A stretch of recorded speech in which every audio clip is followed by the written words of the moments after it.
오늘 함께 큐티할 본문 고린도후서 12장 1절에서 10절까지의 말씀입니다. 무익하나마 내가 부득불 자랑하노니 주의 환상과 계시를 말하리라. 내가 그리스도 안에 있는 한 사람을 아노니 그는 14년 전에 셋째 하늘에 이끌려간 자라. 그가 몸 안에 있었는지 몸 밖에 있었는지 나는 모르거니와 하나님은 아시느니라. 내가 이런 사람을 아노니 그가 몸 안에 있었는지 몸 밖에 있었는지 나는 모르거니와 하나님은 아시느니라. 그가 낙원으로 이끌려가서 말로 표현할 수 없는 말을 들었으니 사람이 가히 이르지 못할 말이로다. 내가 이런 사람을 위하여 자랑하겠으나 나를 위하여는 약한 것들 외에 자랑하지 아니하리라. 내가 만일 자랑하고자 하여도 어리석은 자가 되지 아니할 것은 내가 참말을 함이라.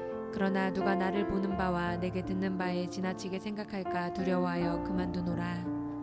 여러 계시를 받은 것이 지극히 크므로 너무 자만하지 않게 하시려고 내 육체의 가시 곧 사탄의 사자를 주셨으니 이는 나를 쳐서 너무 자만하지 않게 하려 하심이라. 이것이 내게서 떠나가게 하기 위하여 내가 3번 주께 간구하였더니 나에게 이르시기를 내 은혜가 내게 족하도다.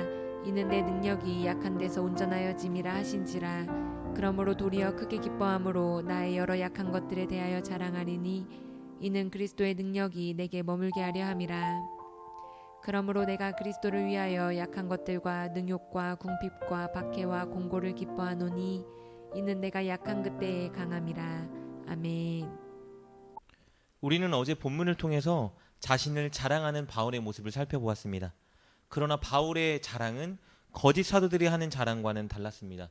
먼저는 자랑의 목적이 달랐고 그리고 자랑하고 있는 요소가 달랐습니다.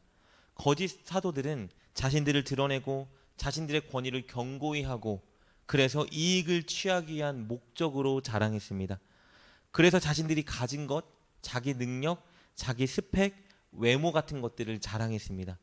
그러나 바울은 예수님을 드러내기 위해서 그리고 교회를 온전히 세우기 위한 목적으로 자랑했습니다. 그래서 그가 자랑한 것은 자기가 복음을 전하다가 당한 고난, 수고, 약함이며 무엇보다 그 안에 나타났던 예수님의 사랑과 능력입니다. 바울은 오늘 본문에서도 그 자랑을 이어갑니다. 바울은 먼저 자신이 경험했던 놀라운 영적인 일을 간증하기 시작합니다. 1절 말씀입니다. 무익하나마 내가 부득불 자랑하노니 주의 환상과 계시를 말하리라. 거짓 사도들은요, 기도하는 중에 황홀경 같은 것들을 경험했습니다. 이것이 하나님으로부터 온 것인지 아닌지는 알 수 없습니다. 왜냐하면 당시 이방 종교를 믿는 자들도 주수를 외우면서 황홀경 같은 것들을 경험하곤 했기 때문입니다. 어쨌든 거짓 교사들은 자신들이 체험한 이런 영적인 일들을 자랑하면서 자신들이 바울보다 훨씬 영적인 진짜 사도라고 주장하곤 했습니다. 이에 바울은 그들이 경험한 것들과는 비교되지 않는 자신이 경험한 최고의 영적인 일에 대해서 간증합니다. 그러나 이 경험은 분명히 하나님으로부터 주어진 것입니다. 바울은 자신이 경험한 것이 하나님께서 인도하고 이끌어 주셨던 것임을 분명히 하는데요. 그래서 주의 환상과 계시라고 말하고 있는 것입니다. 이 경험은 바울이 셋째 하늘, 즉 천국에 이끌려가서 눈으로 광경을 목격하고 귀로 놀라운 소리를 들었던 경험입니다. 우리 4절 말씀입니다. 그가 낙원으로 이끌려가서 말로 표현할 수 없는 말을 들었으니 사람이 가히 이르지 못할 말이로다. 그렇다면 바울은 왜 갑자기 천국을 오고 갔던 경험을 간증하는 것일까요? 그가 사실은 거짓 사도들과는 비교되지 않게 내가 진짜 영적인 사람이야 라고 드러내고 싶어서였을까요? 아닙니다. 바울이 이것을 자랑한 진짜 의도는요, 이것이 진짜 자랑거리가 아니라는 것을 주장하기 위해서입니다. 거짓 사도들이 자랑한 것처럼 영적인 체험이라는 것은 진짜 사도의 표시가 아니라는 것을 말하고자 했기 때문입니다. 그것은 개인에겐 유익이 될 수 있지만 교회를 세우는 데는 유익이 될 수 없다라고 바울은 생각했습니다. 진짜 자랑거리는, 진짜 사도의 표시는 고난과 약함입니다. 그래서 오늘 본문에서 바울은 영적인 체험을 자랑한 후에 진짜 자기가 하고 싶은 자랑, 즉 자신의 약함을 자랑합니다. 우리 10절 말씀입니다. 그러므로 내가 그리스도를 위하여 약한 것들과 능욕과 궁핍과 박해와 공고를 기뻐하노니 이는 내가 약한 그때의 강함이라. 이것이 진짜 바울이 자랑하고자 했던 것입니다. 그렇다면 왜 고난과 약함이 자랑거리가 될 수 있을까요? 그때 바로 예수님이 드러나기 때문입니다.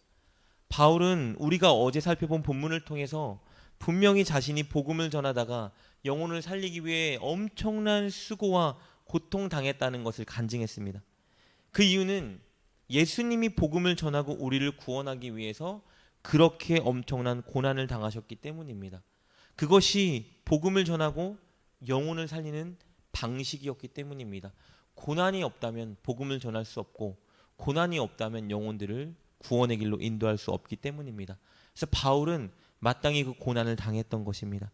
그리고 바울이 그렇게 복음을 전하기 위해서 영혼을 구원하기 위해서 수고하고 고난을 당할 때 바로 그때 바울을 통해 예수님의 사랑과 은혜가 드러나기 시작했던 것입니다. 그래서 바울은 어제 본문에서 고난을 자랑했던 것입니다. 이 고난이 참 사도의 표시라고 주장했던 것입니다. 그리고 오늘 본문에서는요, 바울은 왜 약함을 통해 예수님이 드러나는지, 왜 약함을 자랑해야 되는지에 대해 설명해 줍니다. 그것을 위해서 자신에게 있는 육체의 약함을 간증하고 자랑하기 시작합니다. 7절 말씀입니다. 여러 계시를 받은 것이 지극히 크므로 너무 자만하지 않게 하시려고 내 육체에 가시 곧 사탄의 사자를 주셨으니 이는 나를 쳐서 너무 자만하지 않게 하려 하심이라. 바울은 자신의 육체에 가시가 있다고 고백합니다. 이것이 얼마나 그를 힘들고 괴롭게 만들었는지 바울은 이것을 사탄의 사자라고 표현합니다.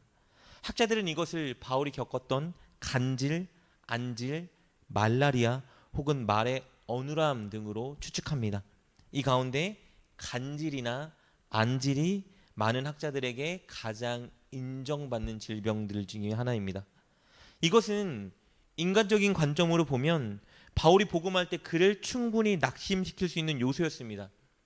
담대히 하나님의 복음을 전하는 자가 눈이 잘 보이지 않거나 혹은 갑자기 쓰러져서 발작을 일으킨다면 스스로도 얼마나 부끄럽고 수치스럽겠습니까? 그래서 바울은 이것을 고쳐달라고 주님께 너무 간절히 기도했었습니다. 우리 8절 말씀입니다. 이것이 내게서 떠나가게 하기 위하여 내가 3번 주께 간구하였더니 그러나 주님은 바울의 이 간청을 거절하셨습니다. 이 거절의 이유가 그런데 바로 바울의 자랑이 되었습니다. 우리 9절 말씀입니다. 나에게 이르시기를 내 은혜가 내게 족하도다. 이는 내 능력이 약한 데서 온전하여 짐이라 하신지라. 그러므로 도리어 크게 기뻐함으로 나의 여러 약한 것들에 대해 자랑하리니 이는 그리스도의 능력이 내게 머물게 하려 함이라. 바울은 주님께 치유를 간청했지만 주님은 거절하셨습니다. 뭐라고 말씀하시면서 거절하셨냐? 바울의 연약함에도 불구하고 바울에게 늘 주님의 은혜를 족하게 채워주고 있다고 말씀하시면서 바울의 청을 거절하셨습니다. 그리고 마침내 바울은 이 약함을 주신 것과 이것을 계속 바울에게 두신 것이 그에게 얼마나 은혜였는지를 깨닫게 되었습니다. 우리 7절 말씀에서 말하는 육체의 가시라는 말은 원어로 보면요, 말뚝이라는 의미가 있습니다. 말뚝은 물체를 쳐서 땅에 묶어 단단히 고정시키는 물건입니다. 그리고 7절에서 말하는 자만하다라는 말은 원어로 공중을 둥둥 떠다니는 것을 의미합니다. 즉 주님은 바울에게 너무 큰 은혜와 영적인 체험을 주셨습니다.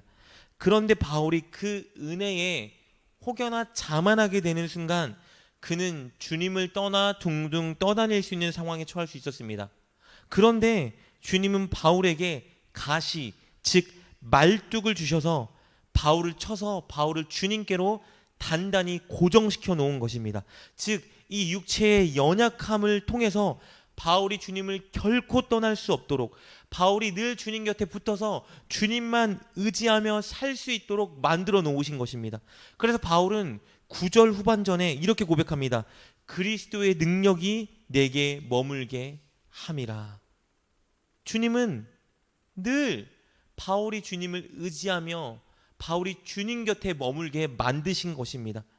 그리고 늘 바울 곁에서 주님은 바울이 연약해서 못하는 그 부분, 그의 힘으로 도저히 감당할 수 없는 그 부분을 주님의 능력으로 도우셔서 감당하게 하신 것입니다. 바울의 사역에 놀라운 결과와 기적을 베풀어 주셨습니다. 이것을 통해 바울이 깨닫게 하신 거예요. 내가 한 게 아니라, 내 힘과 노력으로 한 게 아니라 주님의 도움과 주님의 능력으로 하게 하신 거구나. 그래서 바울은 더 철저히 주님께 말뚝 박혀 늘 주님 곁에 고정되어 있었던 것입니다. 그리고 바울은 자기 자신을 혹은 자기가 가진 것들을 자랑할 수가 없었던 것입니다. 주님이 하신 것이니까요. 그래서 늘 주님을 자랑했고 또 주님과 함께하며 주님을 드러나게 하는 자신의 연약함을 자랑했던 것입니다.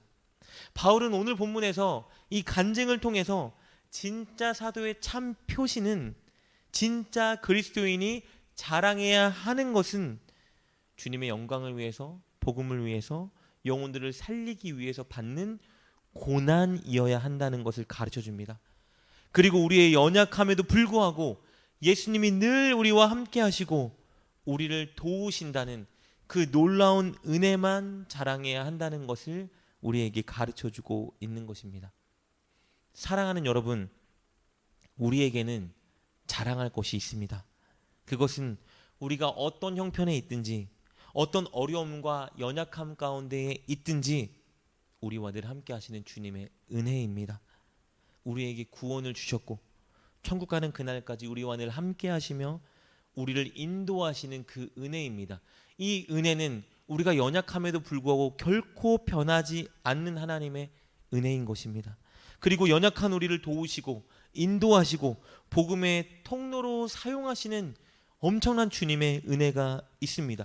우리는 이 은혜를 자랑할 수 있는 것입니다. 사랑하는 여러분, 늘 하나님의 이 은혜를 자랑하는 여러분이 되십시오. 그리고 이 은혜를 생각하며 복음을 위해 마땅히 고난에 동참하는 여러분 되시길 주님의 이름으로 축복합니다. 기도하겠습니다. 하나님, 연약하고 죄 많은 우리를 포기하지 않으시고 늘 우리와 함께 해주시니 감사합니다. 어떤 상황 속에서도 우리를 구원하신 하나님의 은혜, 천국 가는 그날까지 우리를 인도하시고 도우시는 그 은혜, 그리고 우리의 연약함을 하나님의 강함으로 채우시는 그 은혜를 감사하며 자랑하는 우리가 되게 하여 주옵소서. 예수님의 이름으로 기도드립니다. 아멘. 오늘 말씀을 통해 깨닫고 결단한 것은 무엇입니까? 그것을 붙들고 하나님께 기도합시다. 그리고 그렇게 실천하며 하루를 살아가는 여러분 되시길 주님의 이름으로 축복합니다.